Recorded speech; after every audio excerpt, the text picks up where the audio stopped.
In the spring of 1974, at a plant nursery liquidation sale outside of Brookfield, Missouri, a 31-year-old farmer named Delbert Acuff paid $60 for what the auctioneer described as approximately 400 running feet of golden bamboo rhizome, dug up in burlap-wrapped clumps from a nursery that had gone under after the owner died without an heir.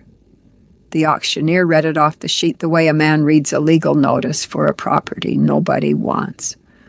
Golden bamboo, Philostachys aurea, nursery stock, quantity uncertain, condition fair to poor, no guarantee of viability. He paused after reading it, looked out at the crowd, and added that he'd take any bid at all. A scrap dealer from Chillicothe offered $5. Delbert Acuff offered $60. The scrap dealer sat down. The clumps were heavy with clay, and the rhizomes had been out of the ground for 3 days. Half the crowd assumed they were already dead. The other half assumed that even if they lived, Delbert had lost his mind, because nobody in Livingston County, Missouri, grew bamboo along a creek bank for any practical reason that any of them could name. They loaded the burlap bundles into the bed of his truck while the crowd moved on to the next lot, which was a working grain auger, and the bidding on that went to $410 without anyone thinking twice.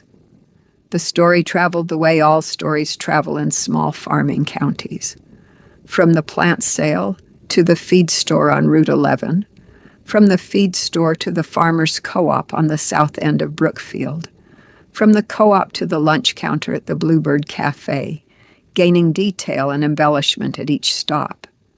By the time it reached the barber shop on Main Street, Delbert Acuff had paid $100 for a pile of dead sticks he was going to plant in a creek that flooded every 3 years and washed out whatever he put there anyway.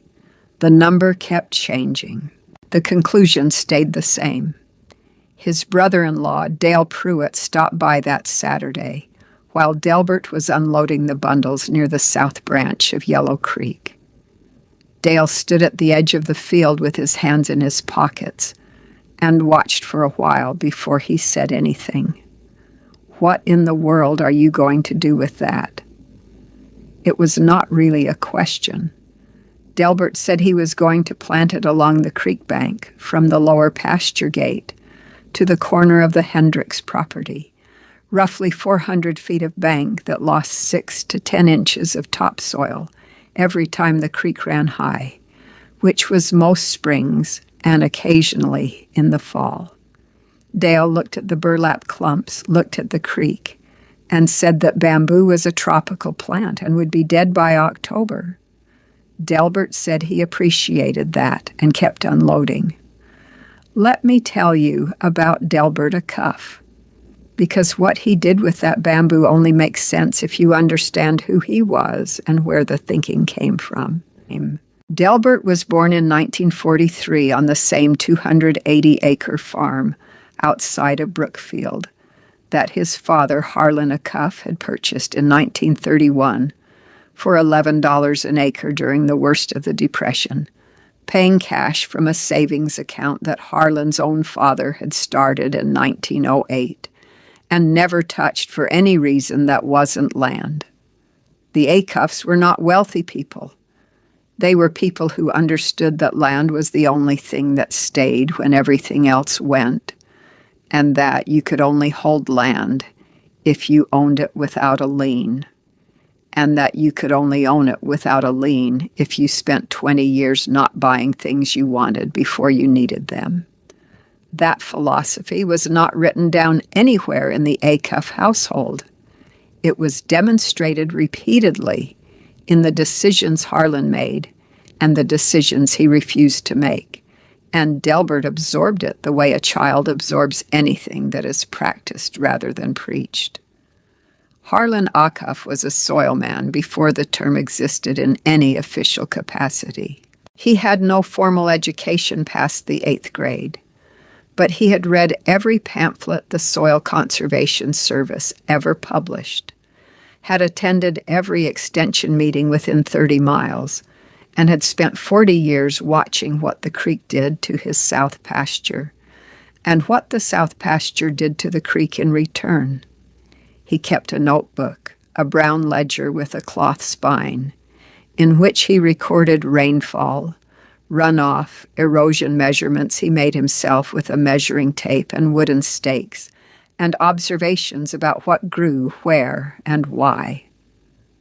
The notebook went back to 1938.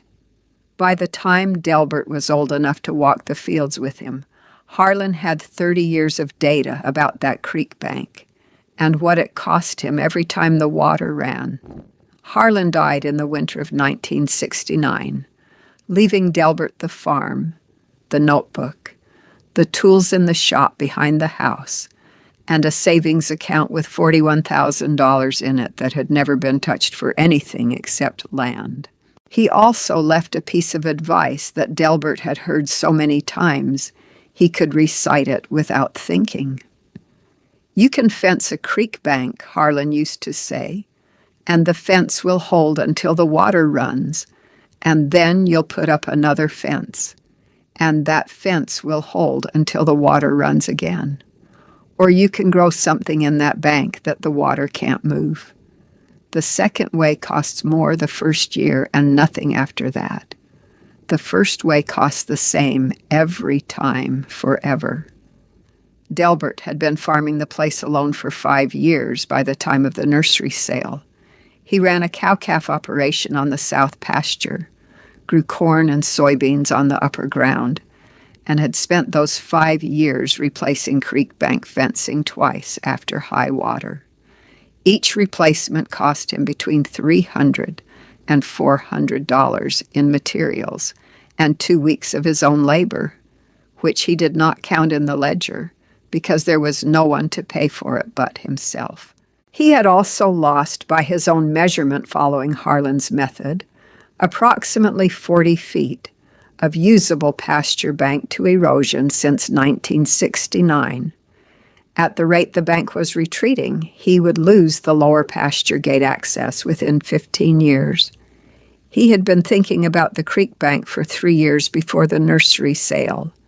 He had read about bamboo in a soil conservation bulletin from the University of Missouri Extension Service, which described Phylostachys aurea as a running bamboo with an aggressive rhizome system, capable of binding creek and river banks against erosion, tolerating periodic flooding without root damage, and establishing a physical barrier that livestock would not breach, because the calm density, once established, was impenetrable to cattle.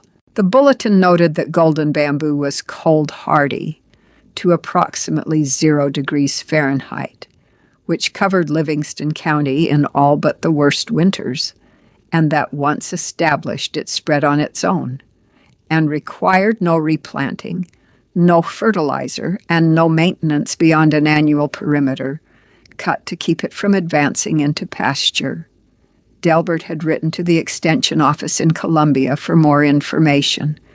He had received a 4-page response with planting instructions, spacing recommendations, and a note that the nearest nursery source was a specialty grower outside of Kansas City who was selling rhizome stock for 40 cents a running foot, which for 400 feet would have been $160 plus freight.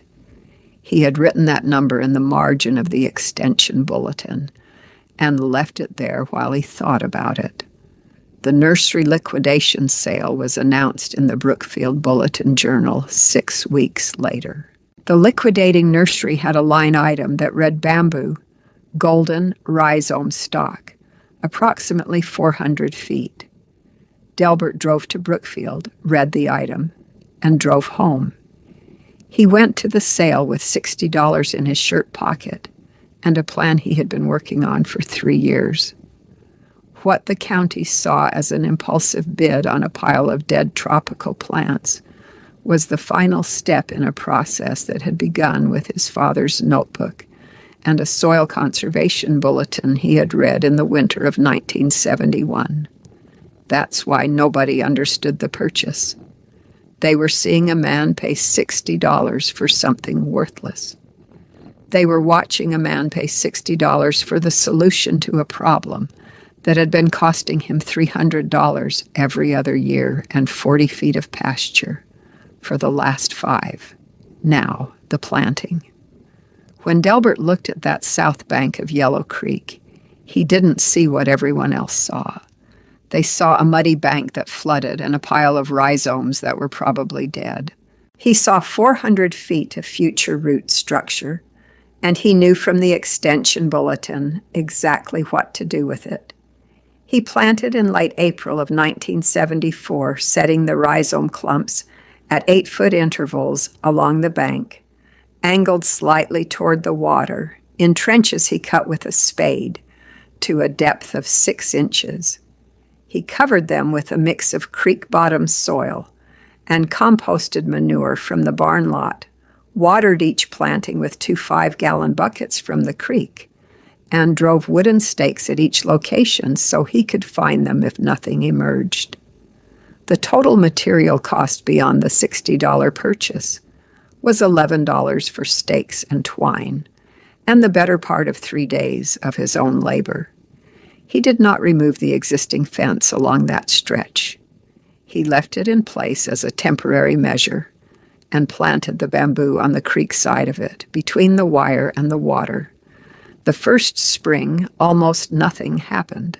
A few culms emerged, thin as pencils, from about 1/3 of the planting locations.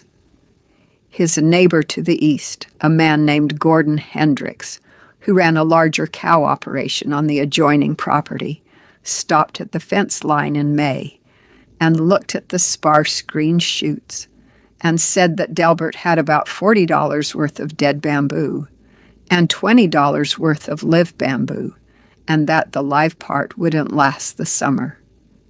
Delbert thanked him for the assessment and went back to work. The second spring, 1975, was different. The rhizomes that had survived the first winter had spent that entire year running underground rather than growing upward, extending their root network through the bank soil in a dense horizontal web that Delbert could feel when he pushed a probe rod into the ground along the planting line. The culms that emerged that second year were thicker, more numerous, and spread from the original planting locations in both directions along the bank. By June of 1975, he had continuous growth along approximately 260 feet of the 400-foot stretch, with gaps only where the rhizomes had not survived the first winter. He filled the gaps in the fall of 1975 by dividing rhizome from the established sections and transplanting it to the bare spots, a process that cost him nothing but half a Saturday and a sharp spade. By the spring of 1976, the entire 400 feet of bank was growing. By the spring of 1978, the culms along the established sections were 12 to 15 feet tall and dense enough that Delbert could not push through them with his body weight. He removed the fence along that stretch in the fall of 1978, 4 years after planting, because the bamboo had replaced it entirely. The fence posts he pulled and stacked in the shop. The wire he rolled and stored in the barn. He did not need them on that stretch of bank again.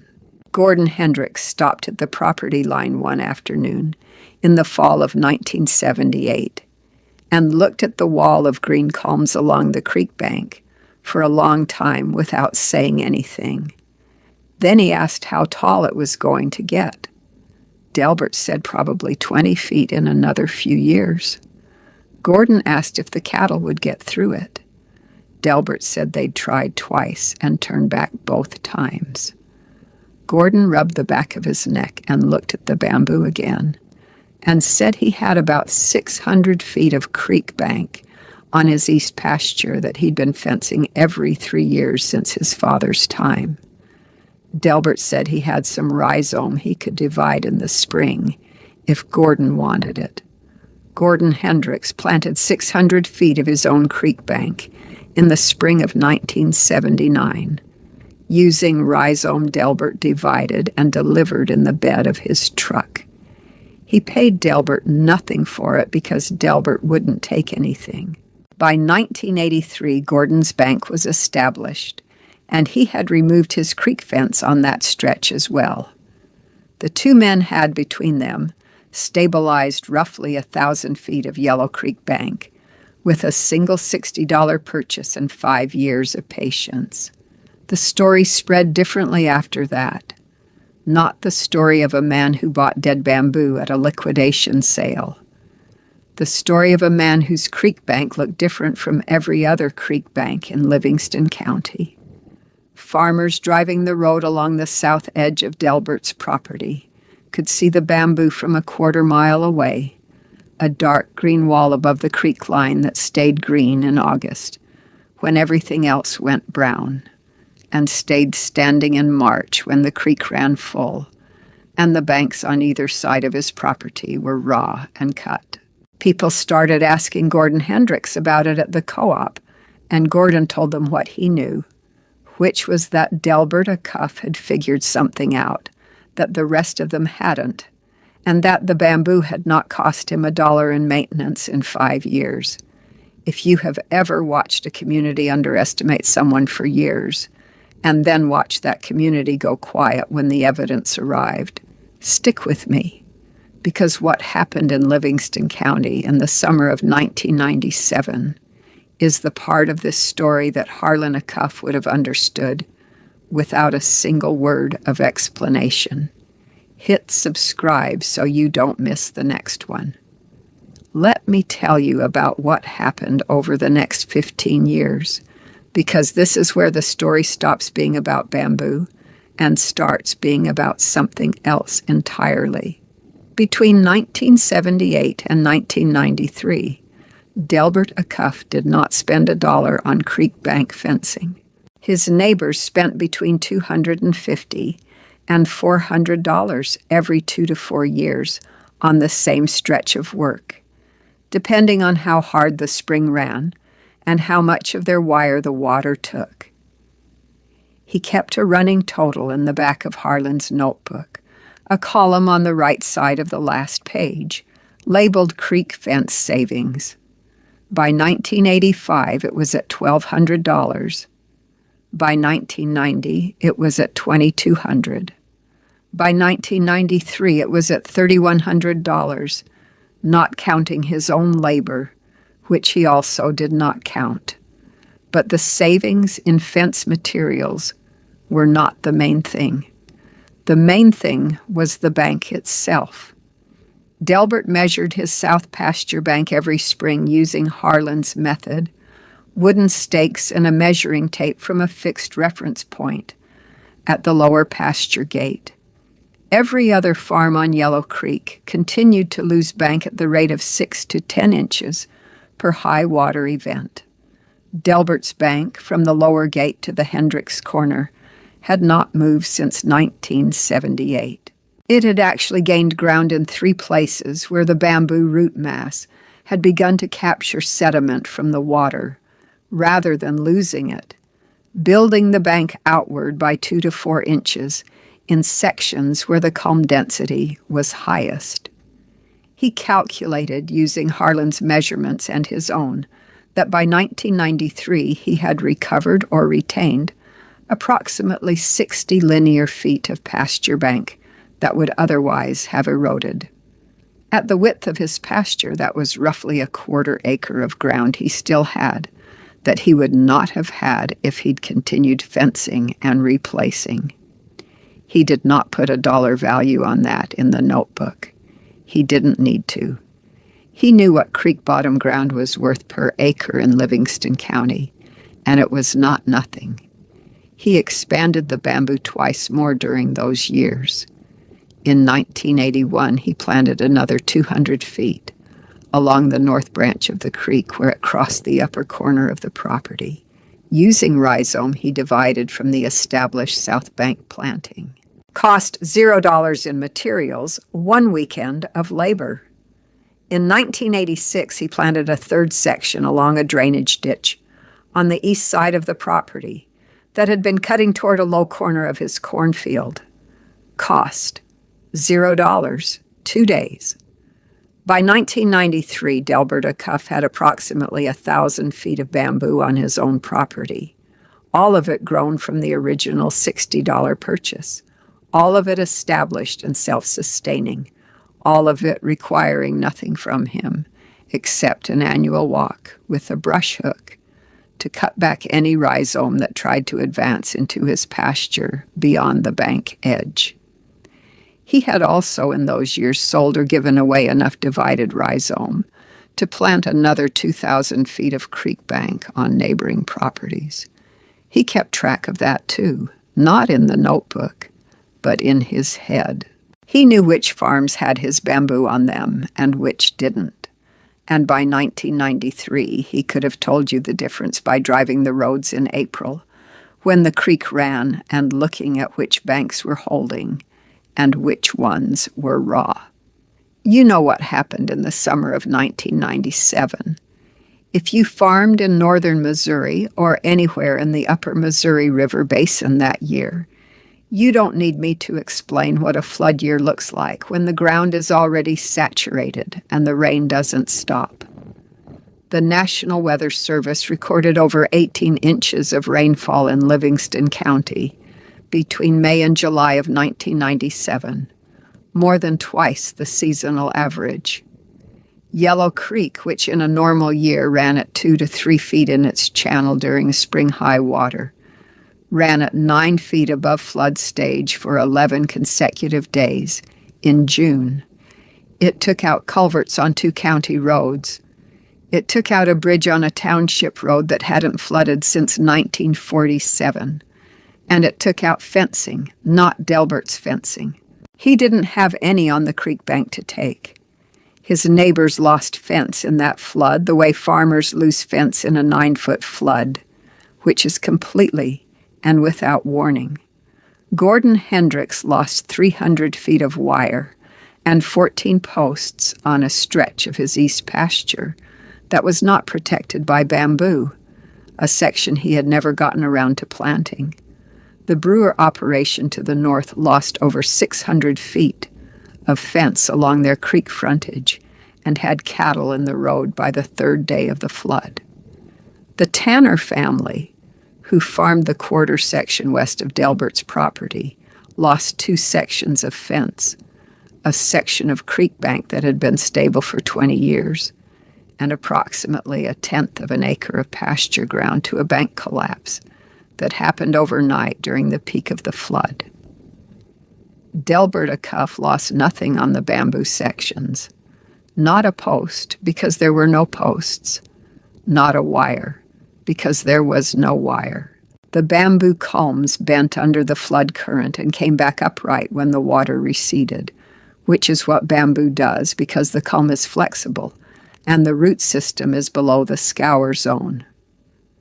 The bank behind the bamboo did not move. The sediment the flood carried settled against the bamboo root mass on the downstream side and added to the bank rather than removing from it. When the water went down, Delbert walked the bank and found it exactly as he had left it, minus a coating of silt on the lower culms that he washed off with a bucket. He spent the week after the flood helping Gordon Hendricks reset fence posts. The story that spread through Livingston County after the 1997 flood was not the same story that had spread in 1974. In 1974, the story was that Delbert Acuff had done something foolish with $60. In 1997, the story was that Delbert Acuff had done something in 1974 that 23 years later was the only thing on Yellow Creek that the flood hadn't touched. The difference between those 2 stories is the difference between a community that thinks it understands what it's looking at and a community that has just been shown. By 9 feet of floodwater and 11 days of evidence that it did not. Dale Pruitt, who had stood at the edge of the field in 1974 and said the bamboo would be dead by October, drove out to the farm 2 weeks after the flood. He walked the south bank with Delbert and looked at the bamboo, which was green and upright and holding the bank it had been holding for 19 years. And he looked at the raw cut banks on either side of the property line where the flood had taken ground that would not come back. He didn't say much for a while. Then he said that Harlan would have been pleased. Delbert said he thought so too. The Extension office in Brookfield received 14 calls in the 2 months following the 1997 flood from Livingston County farmers asking about bamboo for creek bank stabilization.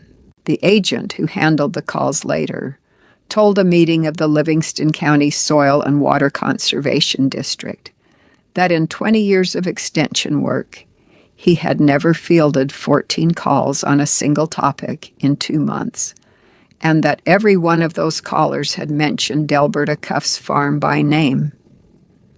Delbert was asked to speak at the Conservation District's fall meeting that year. He agreed, which was unusual for him, because he was not a man who sought occasions to speak in public. He stood at the front of the meeting room at the Livingston County Extension office in October of 1997 and looked at the farmers in the folding chairs, some of whom he had known his whole life, and he said what he had to say in about 4 minutes, which was all it took. He said that his father had taught him that a fence was a temporary answer to a permanent problem, and that the permanent answer was to grow something in the bank that the water couldn't move. He said that the bamboo had cost him $60 in 1974, and nothing after that, and that in 23 years of creek bank, it had saved him, by his own conservative count, more than $4,000 in fence materials, not counting labor, and had held ground that his neighbors had lost. He said he was not telling anyone what to do with their creek bank. He was telling them what he had done with his and what it had cost him, and what the flood had shown him about whether it worked. He said Harlan's notebook was in the truck. If anyone wanted to look at the erosion measurements going back to 1938, several people did. Gordon Hendricks was in the back row. When Delbert finished, Gordon stood up and said that he had bamboo on 600 feet of his east bank that Delbert had given him in 1979, and that the flood had not touched it, and that the section of his bank that was not planted had lost ground. He was not going to get back. He said he wished he had planted the whole stretch. He sat down. The room was quiet for a moment, in the way that rooms go quiet when the evidence has just arrived, and everyone is doing arithmetic simultaneously. Let me ask you something. What do you see when you look at a pile of burlap-wrapped rhizomes at a liquidation sale, dug up from a dead nursery, offered to a crowd of farmers who don't know what to do with them? Most people see dead tropical plants with no application and no value, a curiosity at best, and a waste of $60 at worst. Delbert Acuff saw 400 feet of root structure, 23 years of bank stability, and every fence post he would never have to drive, and every wire he would never have to stretch along that stretch of Yellow Creek. He farmed the expanded operation for another 14 years after the flood, running cattle on the south pasture and rotating corn and soybeans on the upper ground, the creek bank holding all the while without a post or a wire or $1 of maintenance. He gave rhizome to anyone who asked, which after 1997 was a fair number of people. He divided and delivered it in the bed of his truck the same way he always had, and he took nothing for it because the bamboo was already there and dividing it cost him nothing but time. His nephew, a young man named Curtis Acuff, who had been coming out to the farm on weekends since he was 12 years old, took over the operation in 2011. Curtis was 28. He had grown up watching his uncle walk the creek bank every spring with a measuring tape and wooden stakes, and he had learned to read Harlan's notebook, and he understood what the measurements meant and why they mattered. The first thing Curtis did after taking over was walk the entire creek frontage, all 3 sections, and record the measurements in a new notebook he bought at the hardware store in Brookfield. He used the same method Harlan had used since 1938. Wooden stakes, measuring tape, fixed reference points at the gates. The bamboo was still there, all of it. The South Bank section, planted in 1974, was 37 years established and had culms that ran to 22 feet in the densest sections. The North Branch section, planted in 1981, was 30 years established. The drainage ditch section, planted in 1986, was 25 years established. None of it had cost $1 since the original planting. All of it was holding ground that would otherwise have been in the creek. Curtis planted 2 additional sections in his first 3 years, using rhizome from the established plantings, extending coverage to 2 drainage areas on the east side of the property that Delbert had identified but never gotten to. Cost: $0 in materials. He drove the wooden stakes himself, the same way Harlan had, and wrote the measurements in the new notebook next to the reference numbers from the old one. Delbert came out to the farm on a Saturday in the fall of 2013 and walked the South Bank with Curtis, the way Harlan had walked it with him 50 years before. The bamboo was taller than either of them. The bank was solid. The creek ran below it the same way it had always run, and the bank did not move. Delbert picked up a culm that had fallen across the bank edge and looked at it for a moment, the way a man looks at something he has watched grow from a rhizome in a burlap sack to a 20-foot pole over the course of 40 years. He set it back down, and they walked on. Harlan's notebook is still in the farmhouse. The measurements go from 1938 to 1969 in Harlan's handwriting, from 1969 to 2011 in Delbert's, and from 2011 forward in Curtis's. 3 generations of the same creek bank measured the same way, with the same method from the same reference points at the lower pasture gate. The bamboo that holds that bank cost $60 at a liquidation sale in the spring of 1974. When the auctioneer read the lot number like an apology, and a scrap dealer from Chillicothe offered $5 and sat down. They said nobody wanted that bamboo. Delbert Acuff wanted it. He knew what it was worth before he ever drove to Brookfield, because his father had spent 40 years telling him what the creek cost, and a soil conservation bulletin had told him what the answer looked like. $60, a nursery liquidation, 1,000 feet of creek bank that a 9-foot flood ran against for 11 days and could not move.